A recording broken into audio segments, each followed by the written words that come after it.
MMA MADE, the best MMA show around the world. Mighty Devin Debo Taylor. What's up, homie? What up? Not much, man. You know what? Last week I noticed, and I didn't even notice this while I was editing the show.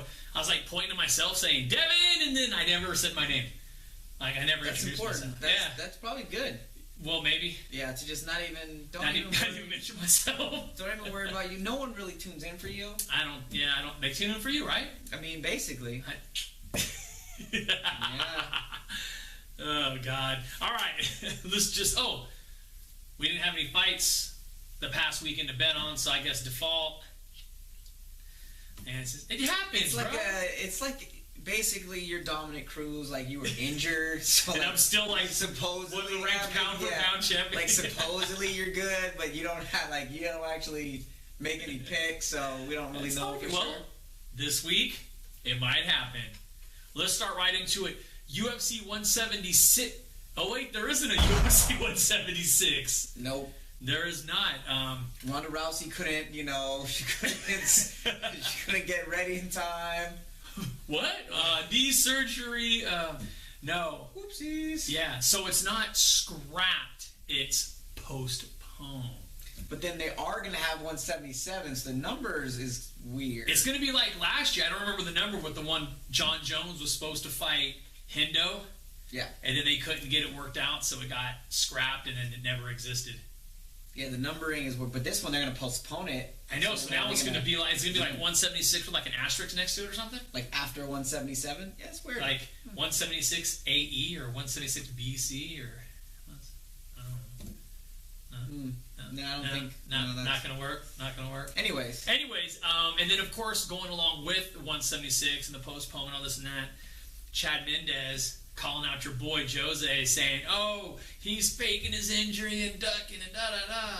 He already knocked you out though, so I mean, it seems a little interesting to try and call somebody out and talk a lot of smack when. Hey, remember that time you you got lit up? You got put to sleep. He put the blanket over you, tucked you in, told you a bedtime story. You know what's hilarious about, and I like the Sacramento boys, so I feel kind of bad, but I see someone on Twitter, they post the Instagram pic about Chad rebutting, or not rebutting, but hey, it was basically a rebuttal to Jose's open letter, right? And then he tagged Jose Aldo, but it was the wrong Jose Aldo, so someone commented, "Yo, man, that flying knee to your face must have made you forget who you were tagging because they ain't even the right person," or something along. It was pretty funny though. So I was like, "Wait, so I clicked on him. Yeah, it's a Jose Aldo that is on Fiverr. Yeah, some random Jose. Actually, it is probably Jose Aldo. Oh, yeah, different not guy. Jose. Different guy. Okay, so 176 gone for the time being. We'll see what happens.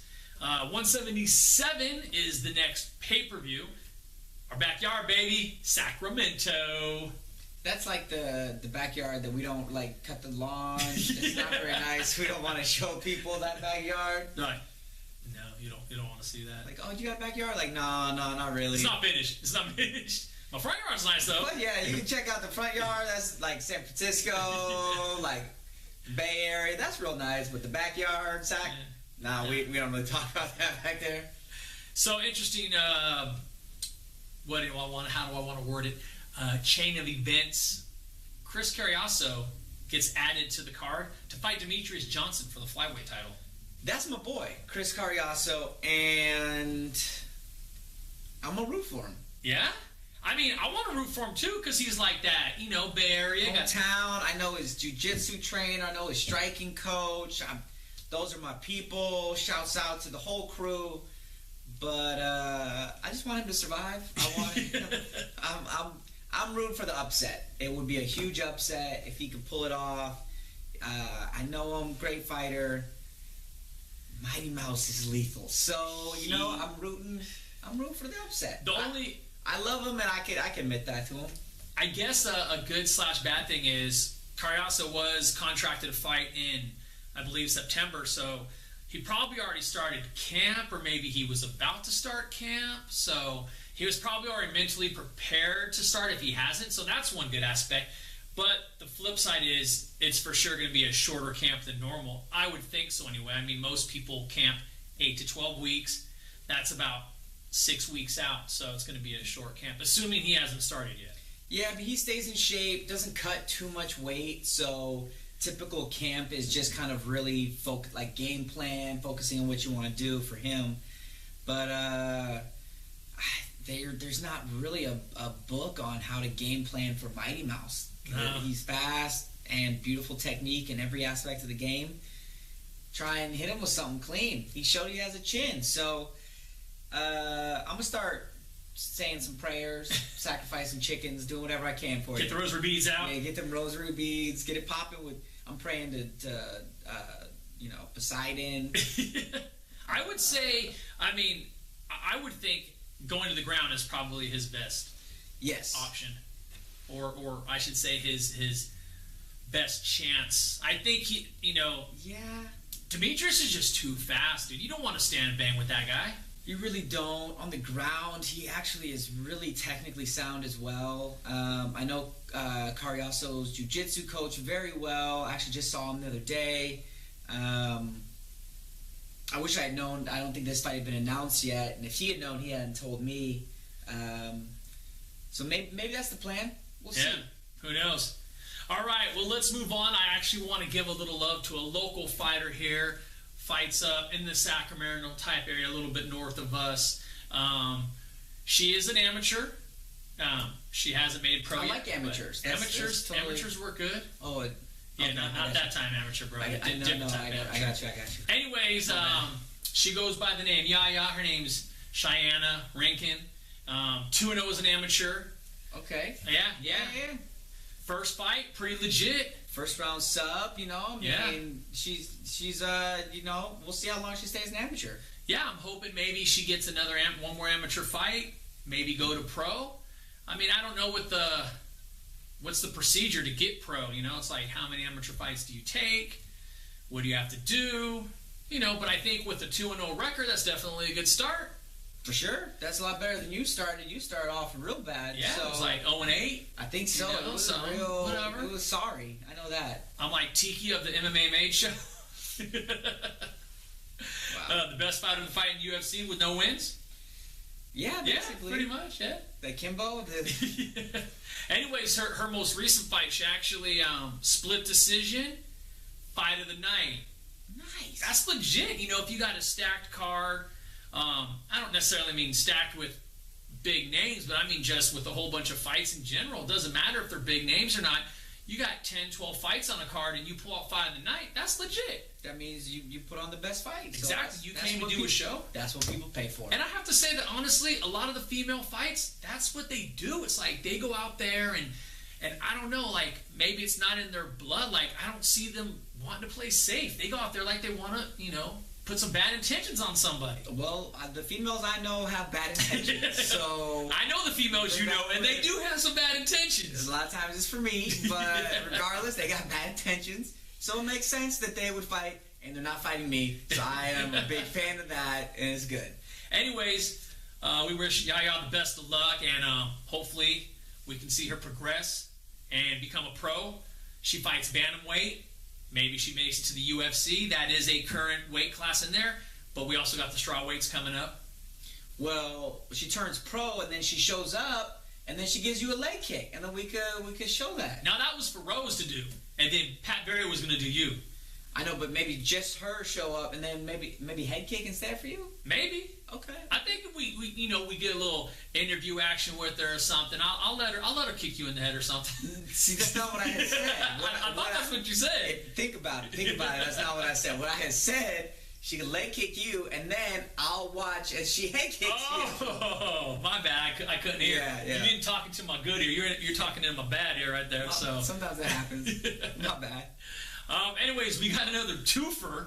Oh. Yeah, coming up this week. Wait, can I say it one more time? Go ahead. Hashtag ham sandwich. It ain't quite ham sandwich. That's a twofer. I know, but it's not the same day or back-to-back days, but it's 2 in the So I get like a little sleep in between? I think it's more like half ham sandwich and maybe like some soup. Oh, okay. And like soup and sandwich. Like a soup and salad? Yeah.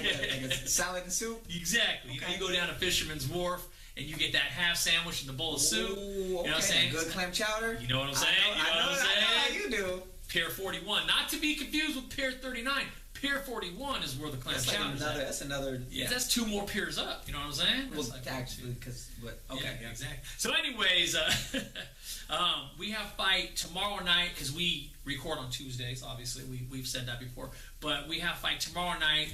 Atlantic. Then it's going to be back. We got not the Back to the Future. We got the gigawatts popping. The hashtag racist gigawatts. Dude, Doc Brown ain't a racist. All right. I think he is.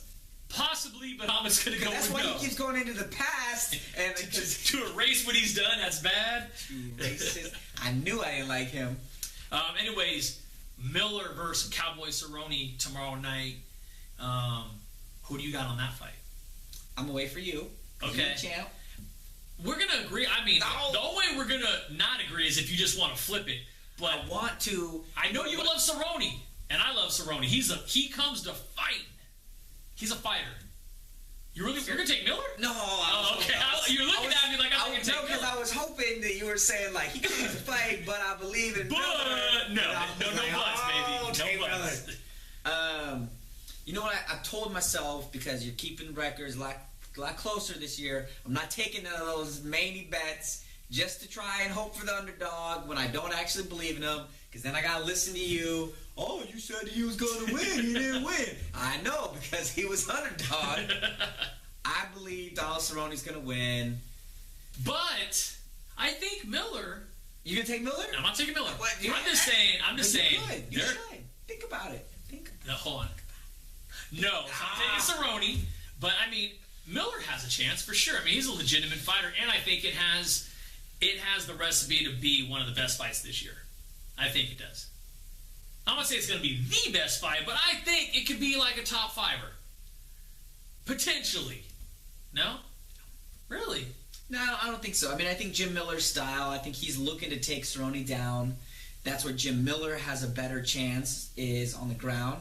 And Cerrone, I think, has a much better chance. He keeps on the feet, lights him up, finishes him there. The funny thing is about that, Cerrone actually has more wins by submission than he does knockouts. Almost 3 times as many. True, but I think I actually watch the fights versus just going off stats. I don't think you do. And his standing game is much better. He's also very good on the ground, but he likes to knock someone out, daze them, stun them, and then go to the ground and submit them. Oh, yeah. No, I'm not saying that he ain't a beast. I'm not saying he ain't a beast in the striking game, bro. It's kind of what you were alluding to right there. No, I think that's what you wanted to spin it to make yourself look like, I'm not the champ, but I'm going to try to sound like a champ this week. But it's hashtag chump. It just happens that I sound like I know what I'm doing because you don't. It sounds different, right? Well, all we can say is we have some more fights to look at. So let's go co-main event. Co-main event, your boy Edson Barboza against Evan Dunham. So you're not taking my boy, so I'll take my boy, and then who you're gonna? Nah, Edson's gonna win that fight. Oh, okay, but you said it was my boy, so it is your boy. But I'm just saying maybe we were gonna disagree on that too. But I wasn't gonna take my boy. You know, Evan was like this phenom supposedly coming up, and they had all this hype around him, and he was gonna do all these things. But Edson's a beast, dude. But man, who did he just lose to? That was like a big up. Was it Cerrone? Who? It was Edson. Well, it was Cerrone, wasn't it? Didn't he do like a leg lock on him or something? Or was that somebody else? Am I tripping? I want to say that you're tripping. It was that fight when I was up in Seattle, and it was the Edson. He got leg locked. I thought he got submitted. Yeah. I thought it was Miller. Was it Miller? It might have been. I don't remember. But I know what card it was on. It was in the card with when Travis Brown fought Overeem. Was it Travis Brown and Overeem? And Travis Brown won? Yeah. Right? Yeah, I want to say that he has lost. I don't remember who it was.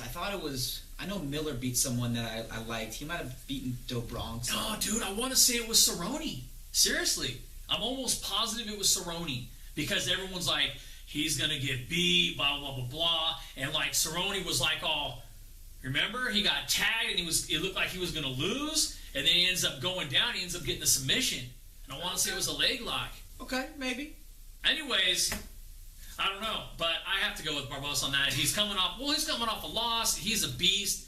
Dunham, he looked good when he first came out, but I don't know. You know, to be honest, I think it's just a really stacked division. Yeah. And he hasn't had any easy fights. I mean, he's had a long list of very difficult fights. All those guys in that division are beasts, and it's kind of just a dog-eat-dog world. You know, I mean, the list of guys that he's fought, he hasn't fought chumps and lost. He's fought very, very high-level opponents and put up very good fights, and just not always gotten, the win. Yeah. Well, that's the part of the fight game, right? Yeah, but it's cool that you're going to take him in this. I think that's a good idea. What else do we have? So, then on Saturday night, we have actually UFC Fight Night in Dublin, Ireland. It will be shown live on UFC Fight Pass. So it'll start at Pacific Standard Time, 9:30 a.m. Saturday morning. Wow. Yeah, so I'll be watching that card as well. And main event, Conor McGregor's finally coming back against Diego Brandao. First of all, can Diego Brandao even make weight? Because he has a hard time making weight. And assuming he does make weight, does he have anything to offer Conor? McGregor is a beast, bro. And I know you're not a big McGregor fan because you haven't got on the hype train, and maybe it is a hype train, but the UFC likes to create the hype train. They do. Obviously that's their job, right? That's Dana's job. Make the hype train. This guy is unstoppable. Glover Teixeira, he can't be beat. There's all sorts of guys where that's their job. I don't believe it quite yet. So you're taking Diego. See, it's a really bad idea. I don't want to try to convince you, but in my mind, especially when McGregor fought Brimage, dude, he throws in awkward angles, and he just it's like a freaking missile control launch, just targeting in, and he's very technical and very accurate. It's almost like a small white Anderson Silva. Wow. I went there. That was so awkward. Okay, we're getting close to the end of the show. I'm going to let you marinate on that for a second. Think about who you want. Let's go. It's not the co-main event, but I would say one of the more attractive fights on the fight card. One punch, Brad Pickett against Ian McCall, Uncle Creepy. I'm going to let you pick, and honestly, I will pick the opposite person you take, because I really think it's a coin flip. I'll take Creepy. Okay, I'll take Brad Pickett, because I honestly, seriously think it's a coin flip. Pickett, has just unbelievable power in that weight class. Probably has power in any weight class he went to. But Creepy, man, he's back on the win streak, so we'll see. All right. He was number 2 for a long time in that division. And just kind of fell off a little bit, but maybe he's on the way back up. I'll take the shot. All right. Well, we're getting close. Take your main event. Conor McGregor, Diego Brandao. Who do you got? Now I feel good with the other one, so you know what? I'm going to risk it. Diego? Yeah. All right. We got 2 that we disagree with. So tomorrow night, we agree on both. Saturday night, we disagree on both. Now I really hate Conor McGregor. I don't like you at all. Anyways, that's pretty much it for the show, brother. All right. I want to say much love on Twitter to Team MMA for life. Love all you guys. Devin Debo Taylor, Mighty. Soon to be champ. I'm coming back right now. Ain't happening. Thank you so much for watching. Have a great night. Talk to you later. I'm climbing up the hill.